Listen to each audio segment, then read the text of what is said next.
Stuart Holman with you again for this final devotional in our series on the book of Exodus. This is the book that began with the family of descendants of Abraham, Isaac and Jacob Israel. This family were slaves in Egypt. They were making bricks and they were crying out to God in desperation. Today we're going to see that the book closes with Israel now free, now a nation in covenant relationship with God, who is now living in their midst. And this amazing transformation obviously involves some huge events, some massive changes, and each one of them through the book of Exodus is the work of God. He is the main character, the protagonist throughout the book. And it's not all smooth sailing, but eventually, after God gives Moses his laws and all the instructions for the building of the tabernacle, the work begins of making this central space, this central piece for the people of Israel. And the work was extensive and the specifications were detailed, but who would actually do it though? Well, we pick up the narrative in Exodus chapter 35.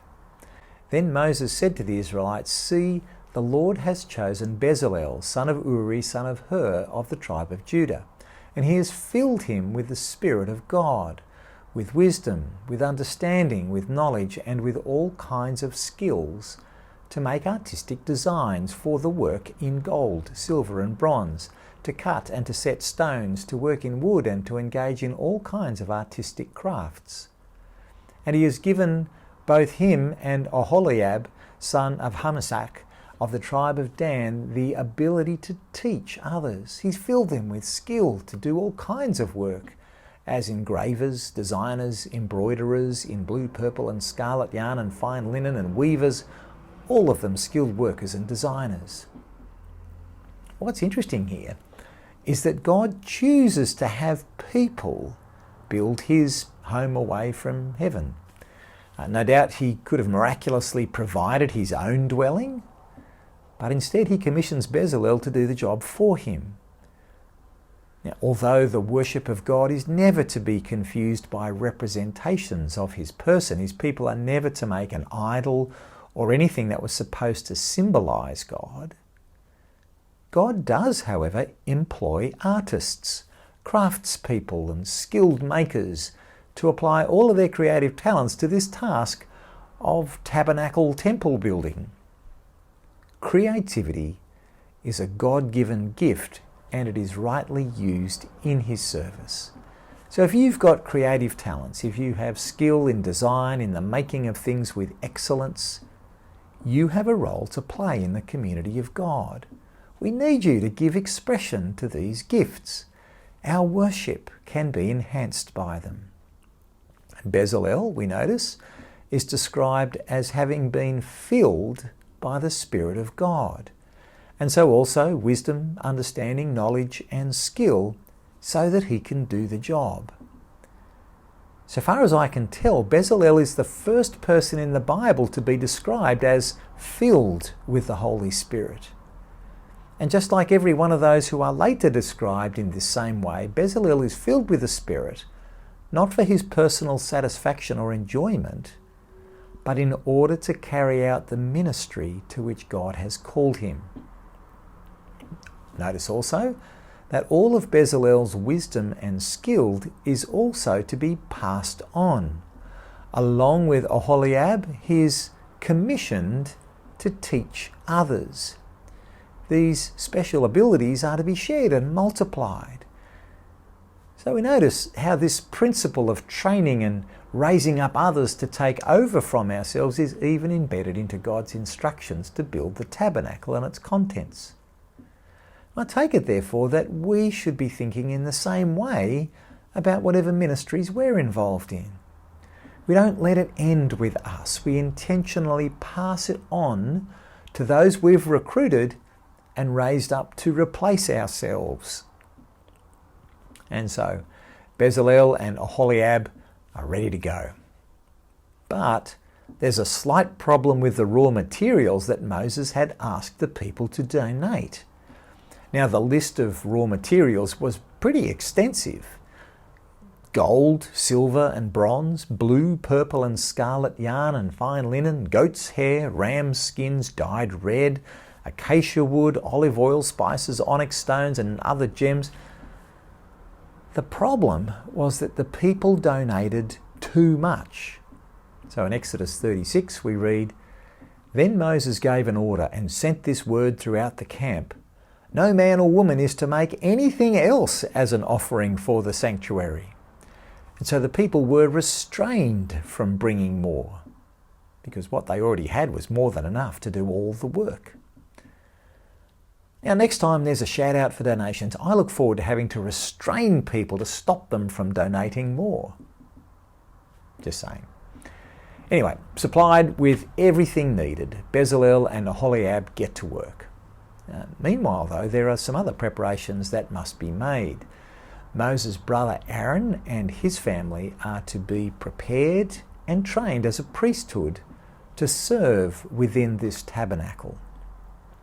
We're not told how long it took to complete, but when all the pieces were completed, they were presented to Moses, and Moses approves of them, and he says, "This is just as the Lord commanded." And then Moses orders everything to be set up. Again, exactly all as God had instructed. So as we look at this book of Exodus, if the Passover event and Mount Sinai in the centre are turning points, key moments in the book, then this final chapter, chapter 40, is like a great big exclamation mark at the end of it. And so chapter 40 begins this way. "Then the Lord said to Moses, set up the tabernacle, the tent of meeting, on the first day of the first month. Place the ark of the covenant law in it and shield the ark with a curtain. Bring in the table and set out what belongs on it. Then bring in the lampstand and set up its lamps." And then there's great detail that follows on.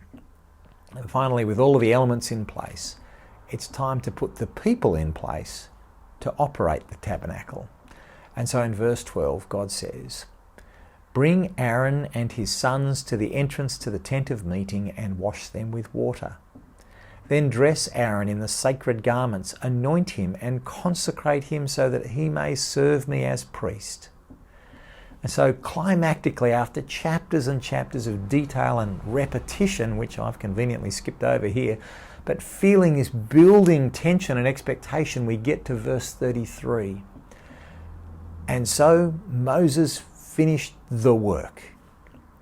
Then the cloud covered the tent of meeting, and the glory of the Lord filled the tabernacle. Moses could not enter the tent of meeting because the cloud had settled on it, and the glory of the Lord filled the tabernacle." So throughout Exodus, God's personal presence has been represented by this cloud and by fire.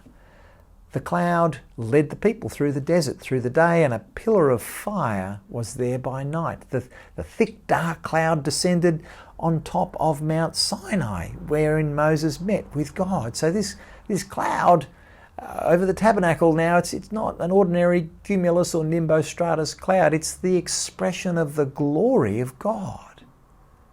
It says God has moved right into his new home in the midst of his people, and he has done so on a permanent basis. In verse 36 we read, "In all the travels of the Israelites, whenever the cloud lifted from above the tabernacle, they would set out. But if the cloud did not lift, they did not set out until the day it lifted. So the cloud of the Lord was over the tabernacle by day, and fire was in the cloud by night, in the sight of all the Israelites during all their travels."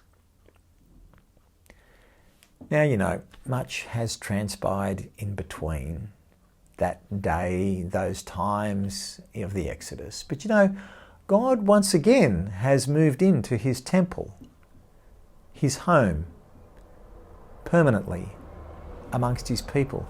Christians, we are that tabernacle. Better than a cloud and fire, God is present in us in the person of his Holy Spirit. He's not a representation of God. He is God himself in us and for us and through us to the world. With God living in us, we are right to feel humbled and a little overawed, but we are always right to walk obediently and humbly with him and in his ways.